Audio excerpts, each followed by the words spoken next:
Hello दोस्तों, मैं अभिषेक आप सभी का स्वागत करता हूँ एक और नए वीडियो में।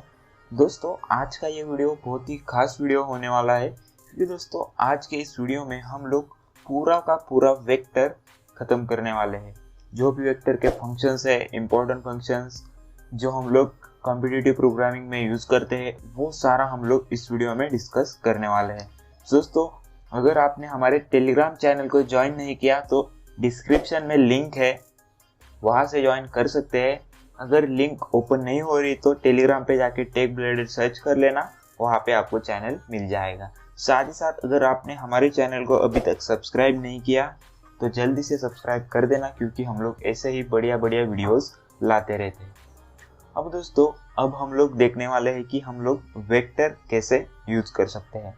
दोस्तों, सबसे पहली बात, जब भी हमें वेक्टर यूज करना होता है तो हमें एक हेडर फाइल इंक्लूड करनी होती है। अगर आप लोग ये वाली हेडर फाइल यूज करते हैं bit/standard++.h वाली, तो फिर कोई प्रॉब्लम नहीं है। लेकिन अगर आप लोग आयोस्ट्रीम वाली हेडर फाइल यूज करते हैं तब आपको ये extra header file #include vector ये वाली इंक्लूड करनी पड़ेगी, क्योंकि दोस्तों हमें वेक्टर को यूज करना है। तो चलते हैं यहाँ पे देखते हैं कि हम लोग एक्चुअल में वेक्टर को किस तरह से यूज कर सकते हैं। तो सबसे पहली बात कि हमें इनिशियलाइजेशन वेक्टर का किस तरह से करना है। अगर आपको याद होगा तो हम लोग जो वेक्टर होता है वो हमारा ज़्यादा कुछ फ़र्क नहीं होता वेक्टर और एरे में। हमारा जो वेक्टर होता है वो डायनामिक साइज एरे होता है। ठीक है, हम लोग एरे को किस तरह से डिक्लेयर करते हैं, तो हम लोग लिखते हैं डेटा टाइप का नेम लिखते हैं, यहाँ पे एरे का नाम लिखते हैं और साइज स्पेसिफाई करते हैं। अब दोस्तों, जैसे मैंने आपको बोला कि हमारा जो वेक्टर होता है वो डायनामिक साइज एरे होता है, तो दोस्तों हमें वेक्टर यूज करते समय साइज की चिंता करने की बिल्कुल भी ज़रूरत नहीं होती। तो हम लोग डायरेक्टली इस तरह से वेक्टर डिक्लेयर कर सकते हैं। हमें वेक्टर लिखना होता है, जिस भी डेटा टाइप का वेक्टर बनाना है वो लिखना होता है बीच में, और वेक्टर का नाम लिखना होता है। मान लो मुझे अगर कैरेक्टर का वेक्टर बनाना है तो मैं लिखूंगा वेक्टर, यहाँ पे लिखूंगा कैर और वेक्टर का नाम लिख दूंगा। दोस्तों, इस तरह से जो है मेरा वेक्टर जो है इनिशियलाइज हो जाएगा। अब दोस्तों, आप लोग बोलोगे कि भाई मुझे साइज भी स्पेसिफाई करनी है, तो दोस्तों वो भी फैसिलिटी हमारा वेक्टर हमें प्रोवाइड करता है। मान लो मुझे साइज देकर वेक्टर स्पेसिफाई करना है, तो दोस्तों मैं क्या करूँगा, देखो इस तरह से वेक्टर डिक्लेयर करूँगा और यहाँ पे साइज जो भी चाहिए आप लोग स्पेसिफाई कर सकते हैं। तो यहाँ पे मैं 10 साइज स्पेसिफाई कर दी है। दोस्तों, इससे क्या होगा कि मेरा जो है 10 साइज का जो वेक्टर है वो क्रिएट हो जाएगा और साथ ही साथ उसमें डिफ़ॉल्ट वैल्यू 0 चली जाएगी। ठीक है, अब इसे हम लोग वेरीफाई कैसे करेंगे। दोस्तों, मैं क्या करता हूँ, सिंपली इसे प्रिंट करके देखता हूँ कि हमारा जो है आउटपुट क्या आ रहा है। तो मैं यहाँ पे क्या करूँगा, यहाँ पे लगाता हूँ फॉर लूप। तो बिल्कुल भी चिंता मत करना, ये जो फॉर लूप में लिख रहा हूँ ये कैसे आया, इसे कैसे यूज़ करना है, ये सब मैं आपको आगे समझाने वाला हूँ। हम लोग सिर्फ यहाँ पे वेरीफाई कर रहे हैं कि जो हमारा वेक्टर है जो हमने 10 साइज का बनाए है उसमें एक्चुअल में क्या डिफ़ॉल्ट वैल्यू चली गई है। तो चलिए इसे रन करके देखते हैं। तो देखो, मैंने 10 साइज का वेक्टर बनाया था, सारों के सारों में 0 चला गया है। ठीक है, ये डिफ़ॉल्ट वैल्यूज़ होती है। अगर मैंने कुछ भी वैल्यू यहाँ पे स्पेसिफाई नहीं करी तो 0 चला गया है। अब आप लोग बोलोगे कि भाई मुझे ना वेक्टर में सारी वैल्यूज़ -1 से इनिशियलाइज करनी है। दोस्तों, हमारा वेक्टर वो भी फैसिलिटी हमें प्रोवाइड करता है। तो हमें सिंपली क्या करना होता है, यहाँ पे देखो, हमें यहाँ पे लिखना होता है वेक्टर इंट v1, जैसे मैंने पिछला वाला वेक्टर डिक्लेयर किया था। सिर्फ मैंने देखो यहाँ पे एक एक्स्ट्रा चीज़ ऐड करी है, यहाँ पे -1 लिखा है। ठीक है, आपको जो भी एलिमेंट, सारे के सारे वेक्टर के एलिमेंट चाहिए, मतलब पूरा वेक्टर -1 से इनिशियलाइज करना है, तो आप लोग इस तरह से कर सकते हैं। ठीक है, इसे भी प्रिंट करके मैं आपको दिखा देता हूँ।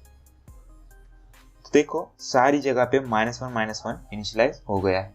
तो इस तरह से आप लोग सारी जगह पे -1 भी इनिशियलाइज कर सकते हो। ठीक है, ये कोड की चिंता बिल्कुल भी मत करना, इसका कोड जो है मैं डिस्क्रिप्शन में दे दूंगा। तो आप पूरा वीडियो जो है पहले अच्छे से देख लेना है, फिर खुद से ये कोड कर लेना है, और बाद में अगर आपको कोई दिक्कत हो रही होगी कोड करने में, फिर कोड ओपन कर लेना है। ठीक है, तब तक आप खुद से ट्राई करना है। ठीक है, जितना ज़्यादा आप लोग प्रैक्टिस करोगे उतना अच्छे से आपको ये समझ में आ जाएगा। ठीक है, अब हम लोग एरे में डायरेक्टली भी एलिमेंट इंसर्ट कर सकते हैं। डायरेक्टली मतलब कैसे, तो मैं लिखता था इंट ARR, ठीक है, और यहाँ पे मैं डायरेक्टली 10 20 30 इस तरह से एलिमेंट पास करता था।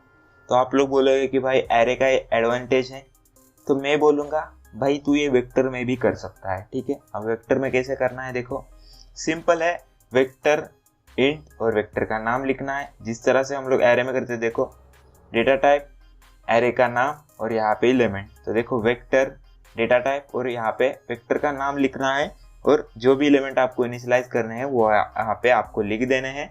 तो ये जो है एलिमेंट प्रिंट हो जाएंगे। चलिए इन्हें भी प्रिंट करके देखते हैं। ठीक है, यही मैं कॉपी करता हूँ ऊपर वाला, ठीक है, और यहाँ पे मैं पेस्ट कर देता हूँ। ठीक है, इसे मैं अनकमेंट करता हूँ।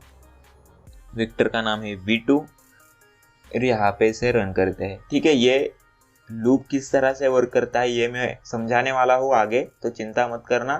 तो देखो 10 20 30 यहाँ पे प्रिंट हो गए। तो आप लोग बोलोगे कि भाई हम लोग इंटीजर का वेक्टर बना सकते हैं, उस तरह से स्ट्रिंग का वेक्टर बना सकते हैं क्या? तो बिल्कुल बना सकते हो। देखो मैंने नीचे यहाँ पे स्ट्रिंग का वेक्टर बनाया है। ठीक है, वेक्टर का नाम देखो नेम्स है, तो मुझे यहाँ पे क्या करना होगा, यहाँ पे मुझे नेम्स डालना होगा और यहाँ पे भी मुझे डेटा टाइप चेंज करना होगा। ठीक है, बेसिकली ये फॉर ईच लूप है। ठीक है, हर वेक्टर के हर एक एलिमेंट को विजिट करता है और उसे प्रिंट करता है। ठीक है, सिंपल है, ये भी समझाता हूँ।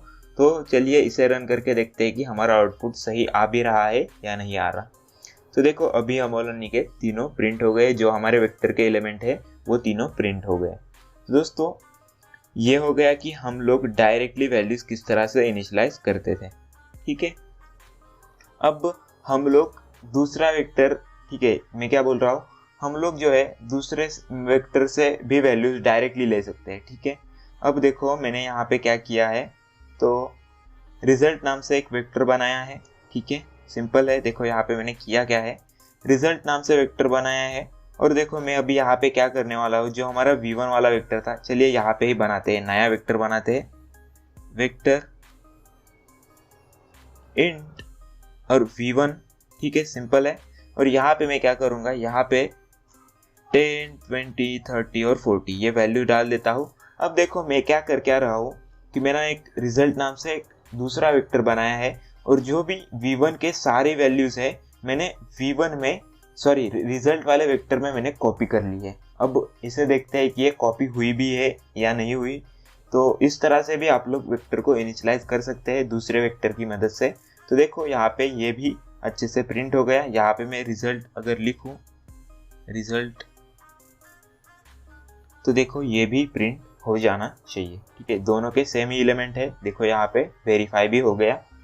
तो इस तरह से हम लोग वेक्टर को इनिशियलाइज कर सकते हैं। ठीक है, मैंने यहाँ पे आपको तीन चार मेथड्स आपको बताए, आपको सारे अच्छे से आने चाहिए। ठीक है, आप लोग कहीं पे भी इन्हें यूज कर सकते हैं। देखो क्या क्या देखा हमने कि हम लोग डायरेक्टली वेक्टर इनिशियलाइज कर सकते हैं विदाउट स्पेसिफाइंग साइज। फिर हमने देखा कि हम लोग साइज भी स्पेसिफाई कर सकते हैं। उसके बाद हमने देखा अगर पूरे वेक्टर में हमें एक ही एलिमेंट से इनिशियलाइज करना है तो वो भी हम लोग कर सकते हैं। फिर हमने देखा कि हम लोग हमारे जो एलिमेंट है वो किस तरह से वेक्टर में इनिशियलाइज कर सकते हैं। और यहाँ पे हमने देखा कि हम लोग दूसरे वेक्टर से हमारे तीसरे वेक्टर में किस तरह से वैल्यूज डाल सकते हैं। अब हमें देखना है, देखो basic but important vector function. ठीक है, बहुत ही इम्पोर्टेंट फंक्शन है जिसे आप लोग बार बार यूज करोगे। ठीक है, अब इम्पोर्टेंट फंक्शन है तो देखो यहाँ पे सबसे पहला आता है साइज का फंक्शन। ठीक है, जो मैंने यहाँ पे शायद ऊपर यूज भी किया है। यहाँ पे देखो रिजल्ट डॉट साइज। अब आपको ठीक है किसी के मन में तो क्वेश्चन आया ही होगा कि हम लोग जब एरे इटरेट करते थे तो हम लोग क्या लिखते थे फॉर लूप में, int i is equal to 0, i is less than n। n क्या होता था, एरे की साइज होती थी। अब आप लोग बोलोगे कि भाई हम लोग वेक्टर की जब साइज ही स्पेसिफाई नहीं करते तो हमें वेक्टर की साइज पता कैसे चलेगी। दोस्तों वो हमें पता चलती है इस वाले फंक्शन से, v डॉट साइज। अब देखो वेक्टर में करंटली 3 एलिमेंट है, इसे मैं रन करूंगा तो देखो साइज 3 आनी चाहिए। तो देखो वेक्टर की साइज जो है 3 आ गई है। अब मैं क्या करता हूँ, देखो यहाँ पे वेक्टर में 2 एलिमेंट पुश करता हूँ। ठीक है, हम लोग वेक्टर में एलिमेंट ऐड कर सकते हैं। किस तरह से ऐड करते हैं, तो वी डॉट पुशबैक से हम लोग ऐड करते हैं। तो मैं 40 ऐड करता हूँ और यहाँ पे 50 ऐड करता हूँ। ठीक है, 2 एलिमेंट मैंने यहाँ पे ऐड करे हैं।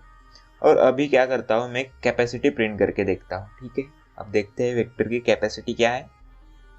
तो देखो वेक्टर की साइज 3 प्रिंट हो रही है ऊपर। अब मैं यहाँ पे भी साइज प्रिंट करके देखता हूँ। ठीक है, यहाँ पे आपको थोड़ा सा वेक्टर के बारे में अच्छे से समझ में आएगा कि एक्चुअल में वेक्टर वर्क कैसे करता है। तो देखो वी डॉट साइज।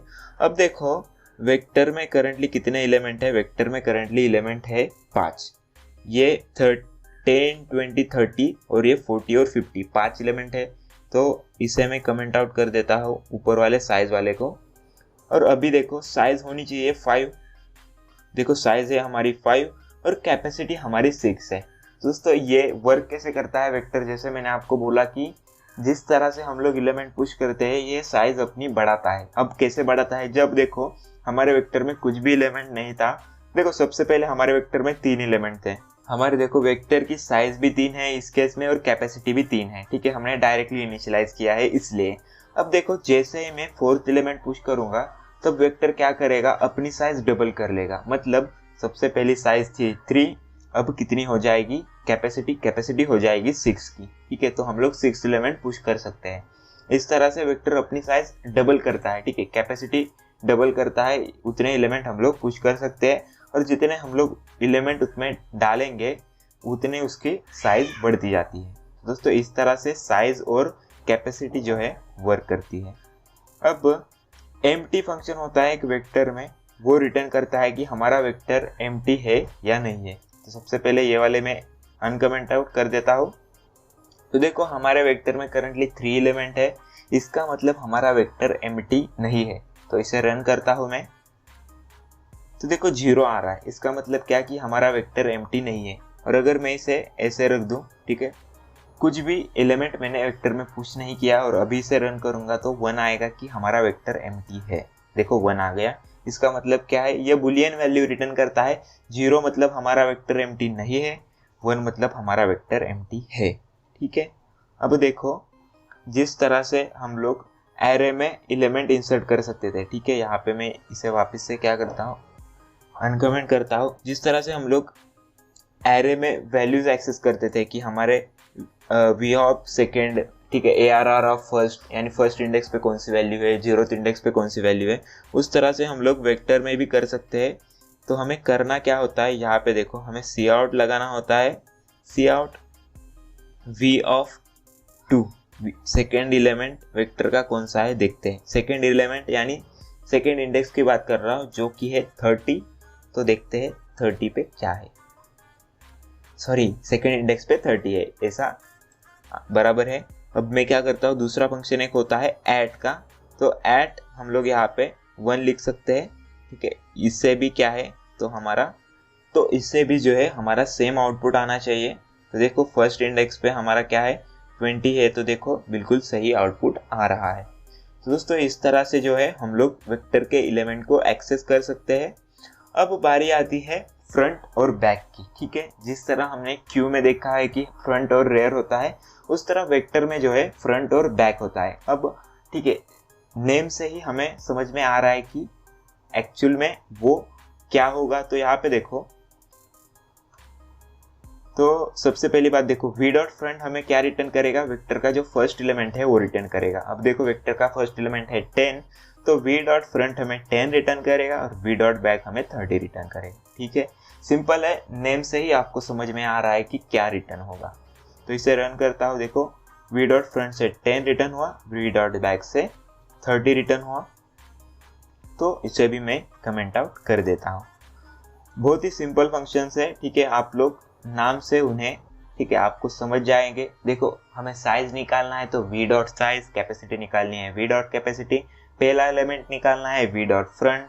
इस तरह से आप लोग ध्यान में रख सकते हैं। ठीक है, ध्यान में रखने की भी जरूरत नहीं है, आप लोग वी डॉट जैसे ही लगाओगे आपके सामने बहुत सारे ऑप्शंस ओपन हो रहे होंगे। अब बात करता हूँ मॉडिफाइंग फंक्शन की। ठीक है, वेक्टर के कुछ इंपॉर्टेंट फंक्शन होते हैं। ठीक है, पुशबैक तो हमने देख ही लिया है किस तरह से होता है। तो यहाँ पे हम लोग वापस से उसे देख लेते हैं। पुश बैक और पॉप बैक होता है, ठीक है। फिर से नेम ही सजेस्ट कर रहा है कि वो क्या करते होंगे। देखो v हमारा वेक्टर का नाम है, हम लोग क्या करेंगे v डॉट पुश बैक 10 20 30 40। अगर इस समय में वेक्टर को प्रिंट करूंगा तो हमारे वेक्टर में कितने 4 एलिमेंट होंगे, कौन से होंगे, 10 20 30 40 होगा। लेकिन साथ ही साथ हमने क्या किया है, पॉप बैक किया है। देखो पुश बैक क्या करता है, हम लोग यूज करते हैं पुश बैक को कि हमें वेक्टर के बैक में एलिमेंट को पुश करना है, यानी सबसे पहले 10 जाएगा, फिर 20 जाएगा, फिर 30 जाएगा, फिर 40 जाएगा। अब पॉप बैक क्या करता होगा, नेम ही सजेस्ट कर रहा है कि जो बैक वाला एलिमेंट है वो पॉप हो जाएगा, यानी सबसे पहले 40 जाएगा, फिर 30 जाएगा। क्योंकि मैंने यहाँ पे 2 पॉप बैक लगाए हैं तो 30 और 40 चले जाएंगे और हमारे वेक्टर में क्या बचेगा, 10 और 20, इतने 2 ही एलिमेंट बचेंगे, ठीक है। इसे रन करके देखते हैं कि उतने ही हमारा आउटपुट वही आ रहा है या नहीं आ रहा। तो देखो 10 और 20 ही आ रहा है, ठीक है। अगर मैंने एक और बार पॉप किया तो सिर्फ एक ही एलिमेंट आएगा 10, और अगर मैंने फिर से एक और बार किया तो कुछ भी नहीं आएगा, क्योंकि हमारा वेक्टर जो है वो एम्प्टी हो जाएगा। तो देखो कुछ भी नहीं आया, हमारा एम्प्टी वेक्टर है इसलिए। तो इस तरह से पुश बैक और पॉप बैक वर्क करता है, ठीक है। इसे करता हूँ वापस से कमेंट आउट, चलते हैं नीचे। अब बारी आती है ट्रैवर्सल मेथड्स की, ठीक है। ट्रैवर्सल मेथड में से मैंने ऊपर 1-2 यूज भी करे हैं, और देखो मैंने प्रॉमिस किया था आपको कि मैं फॉर ईच लूप के बारे में बताऊंगा, तो दोस्तों वो मैं यहाँ पे बताने वाला। तो सबसे पहला देखते हैं using normal for loop. Normal for loop से मेरा मतलब क्या है, हमारा ये वाला फॉर लूप हम लोग int i is equal to 0, i is less than, हम लोग यहाँ पे यूज करेंगे v डॉट साइज और i प्लस प्लस, और यहाँ पे हम लोग प्रिंट करेंगे cout v of i, ठीक है। और यहाँ पे हम लोग इसे प्रिंट करेंगे। अब सबसे पहले हमें उसके लिए v बनाना पड़ेगा, तो मैं यहाँ पे वेक्टर इंट v और उसमें मान लेते हैं 10 20 30 और 40, ये 4 एलिमेंट डाल देता हूँ। और इससे अभी रन करूँगा तो नो डाउट 10 20 30 40 प्रिंट हो जाएगा। हमने बहुत बार इस लूप को यूज़ किया है ऊपर, तो आपको ये समझ में आ जाना चाहिए। अब यूजिंग वेक्टर फंक्शन क्या होता है वो भी देख लेते हैं। सेम फॉर लूप लिखेंगे, फॉर इंट, ठीक है, int i is equal to v dot begin, ठीक है। v डॉट बिगिन क्या होता है, वेक्टर का फंक्शन होता है v डॉट बिगिन। दूसरा क्या फंक्शन है, देखो i is not equal to v dot end. हमारा देखो v डॉट बिगिन फंक्शन जो है वेक्टर के स्टार्टिंग में पॉइंट करता है, और v डॉट एंड जो है वो हमारे वेक्टर के एंड में पॉइंट करता है, ठीक है। एंड में मतलब लास्ट एलिमेंट के बाद में, ठीक है। देखो इस केस में मैं बताऊँ तो v डॉट बिगिन हमारा 10 को पॉइंट करेगा और v डॉट एंड हमारा 40 के नेक्स्ट में पॉइंट करेगा, ठीक है। 40 को नहीं, 40 के नेक्स्ट में। तो इसलिए हम लोग लिखते हैं जब तक हमारा i not equal to v dot end हो जाता है तब हम लोग करेंगे। और हमें देखो यहाँ पे सिंस ये इटरेटर होता है तो हमें यहाँ पे जो है डेटा टाइप ऑटो लिखना पड़ेगा, ठीक है। ये ऑटो कीवर्ड क्या होता है ये भी मैं आपको समझा देता हूँ। तो देखो यहाँ पे हम लोग क्या करेंगे, तो यहाँ पे हम लोग लिखेंगे सी आउट।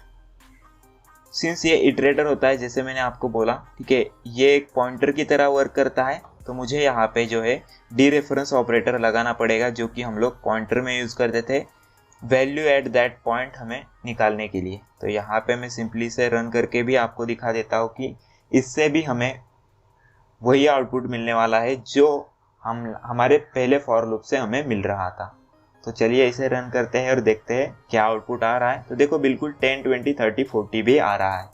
अब आप थोड़े से कंफ्यूज हो गए होंगे कि मैंने ऑटो क्यों यूज़ किया, ठीक है। अगर मुझे इटरेटर को यूज़ करना होता है तब मुझे देखो यहाँ पे इस तरह से लिखना होता है, जो हमारा जिस टाइप का भी हमें इटरेटर बनाना होता है तो हमें वो सब लिखना होता है। तो यहाँ पे मुझे लिखना पड़ता वेक्टर इंट, और यहाँ पे मुझे 2 कॉलन लगाने पड़ते इस तरह से इटरेटर, और यहाँ पे आई लिखना पड़ता, और तब मैं इसे यूज़ कर पाता, ठीक है। अब मैं अगर इस ऑटो को हटाऊंगा तो ये बिल्कुल अच्छे से चल जाएगा, ठीक है। इसे रन भी करके दिखा देता हूँ कि चल भी रहा है या नहीं चल रहा।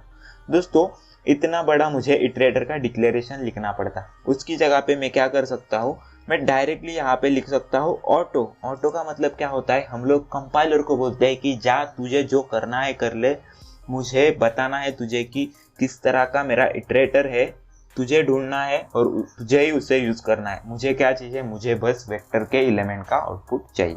तो इस तरह से हम लोग हमारे कंपाइलर को बताते हैं और वो भी बेचारा जो है वो अपना काम कर देता है, हमारे लिए हमारा आउटपुट ला देता है।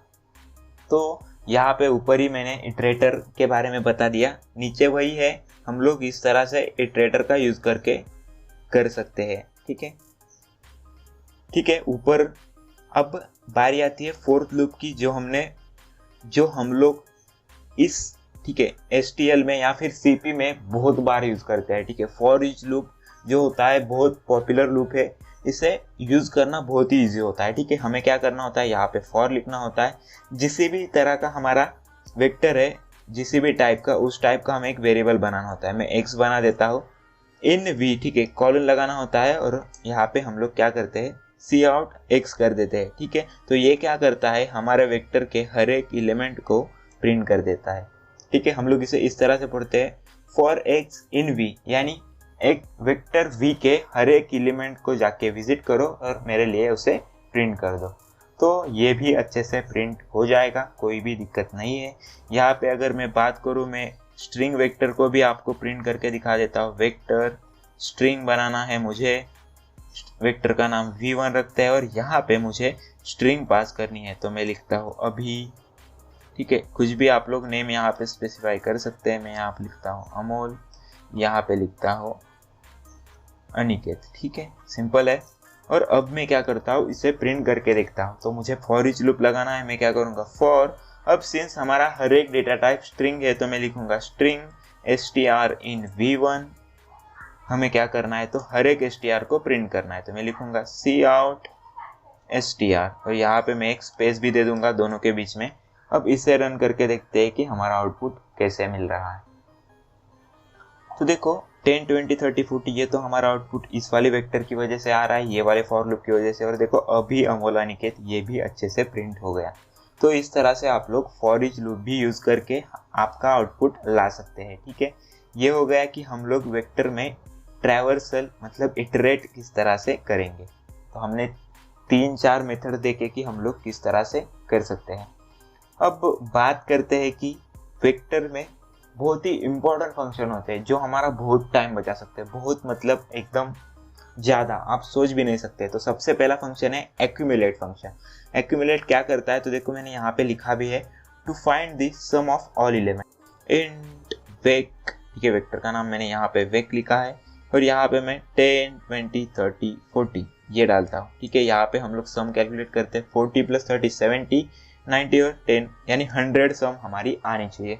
अब हम लोग नॉर्मल मेथड से करते तो हम लोग क्या करते, हम लोग फॉर लूप लगाते, हर एक एलिमेंट पे जाके उसे ऐड करते और इस तरह से हम लोग प्रिंट करते। लेकिन देखो हमारा एक्यूमुलेट क्या करता है, देखो यहाँ पे मैं करके दिखा देता हूँ। ठीक है, cout डायरेक्ट करता हूँ मैं, cout, यहाँ पे मुझे क्या करना है, एक्यूमुलेट फंक्शन को यूज़ करना है। देखो मुझे सजेशन भी आ रहा है। अब मैं क्या करूँगा, देखो यहाँ पे हमें पैरामीटर क्या क्या पास करने होते हैं। देखो हमें vec.begin लिखना होता है, vec.end लिखना होता है और सम हमारी कहाँ से स्टार्ट होनी चाहिए वो लिखना होता है। हम लोग सम 0 से स्टार्ट करते हैं तो हमें 0 लिखना होता है। अब देखते हैं हमारा आउटपुट 100 आ भी रहा है या नहीं आ रहा। तो देखो हमारा आउटपुट 100 आ रहा है, बिल्कुल सही वर्क कर रहा है हमारा एक्यूमुलेट फंक्शन। दोस्तों ये एक बहुत ही इंपॉर्टेंट फंक्शन है एक्यूमुलेट, जो हमारे वेक्टर की सम हमें रिटर्न कर देता है। दूसरा फंक्शन आता है मिन एलिमेंट। यहाँ पे देख सकते हैं ये हमारा जो मिन एलिमेंट है वो एक इटरेटर रिटर्न करता है, तो हमें उसे डीरेफरेंस करना होता है। तो मैं सिंपली यहाँ पे लिखता हूँ ऑटो IT = स्टार मिन एलिमेंट। ठीक है, नाम में ही है कि ये क्या करता होगा। तो सिंपल है, ये हमारे लिए पूरे वेक्टर में से जो है मिनिमम एलिमेंट निकाल के देता है। ठीक है, सिंपल है, नाम में लिखा है कि क्या रिटर्न करता होगा। तो दोस्तों अब इसे प्रिंट करके देखते हैं कि हमारा मिनिमम एलिमेंट क्या मिलता है। तो सबसे पहली बात देखो हमारा मिनिमम एलिमेंट है 10। देखते हैं हमारा आउटपुट 10 आ भी रहा है या नहीं आ रहा। बिल्कुल 10 आ रहा है। मैं अगर इसे -40 किया तो अब मिनिमम -40 हो गया। देखते हैं -40 आ भी रहा है। तो देखो मिनिमम एलिमेंट बिल्कुल अच्छे से प्रिंट हो रहा है। सिमिलर होता है हमारा मैक्स एलिमेंट के लिए, तो उसे भी हम लोग देखते हैं किस तरह से वर्क करना है। देखो हमें यहाँ पे लिखना होता है मैक्स अंडरस्कोर एलिमेंट यहाँ पे, और यहाँ पे मुझे पास करना होता है wec.begin, wec.end, और हमारा काम हो गया। यहाँ से हमारा जो है मिनिमम एलिमेंट मिल जाएगा। और अब अगर देखो मुझे इसे प्रिंट करना है तो यहाँ पे मुझे लगाना पड़ेगा डीरेफरेंस ऑपरेटर, क्योंकि ये एक इटरेटर रिटर्न करता है, जैसे कि मैं यहाँ पे आपको दिखा भी देता हूँ।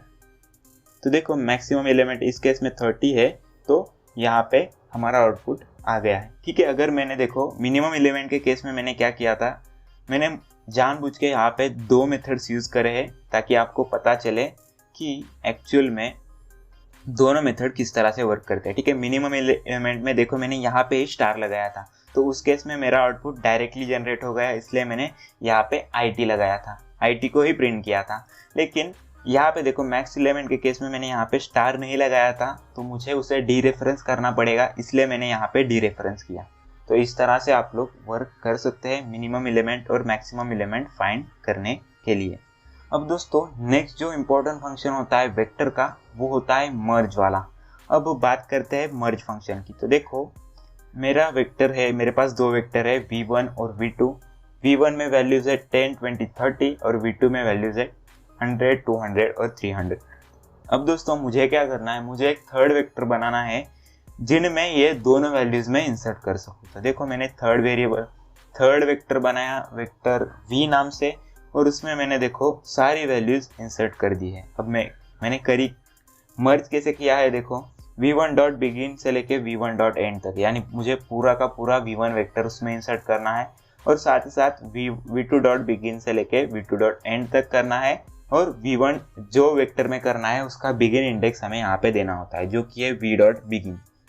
तो दोस्तों इतना करने से जो है मेरे v वेक्टर में v1 और v2 की वैल्यूज आ गई होगी। अब इन्हें प्रिंट करके भी मैं आपको दिखा देता हूँ।